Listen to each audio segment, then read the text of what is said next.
এই সবেমাত্র কয়েকদিন আগেই শুরু হয়েছে এই ধারাবাহিকটি, আর এই মাত্র কয়েকদিনের মধ্যেই দর্শকদের মনে জায়গা করে নিয়েছে নতুন ধারাবাহিক চিরদিনই তুমি যে আমার।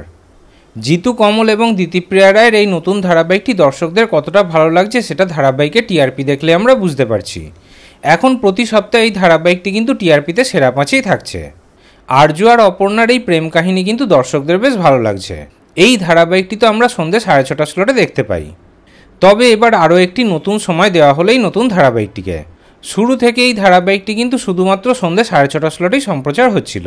ধারাবাহিকের কোনো রিপিট টেলিকাস্টের স্লট দেওয়া হয়নি। মাঝে মাত্র একদিনের জন্য ধারাবাহিকের রিপিট টেলিকাস্ট দেওয়া হয়েছিল, শুধু রবিবার করে ধারাবাহিকের রিপিট টেলিকাস্ট হতো।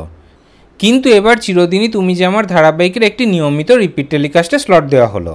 এখন থেকে আপনারা প্রতিদিনই চিরদিনই তুমি যে আমার ধারাবাহিকের রিপিট টেলিকাস্ট দেখতে পাবেন, আর সেই স্লটটি হলো দুপুর 1:30। যাদের চিরদিনই তুমি যে আমার ধারাবাহিকটি সন্ধ্যে 6:30টার সময় দেখার সময় হবে না, তারা দুপুর 1:30টার সময় চিরদিনই তুমি যে আমার ধারাবাহিকটি দেখে নিতে পারেন। আর এটা একেবারে চ্যানেল থেকে অফিসিয়ালি জানিয়ে দেওয়া হয়েছে।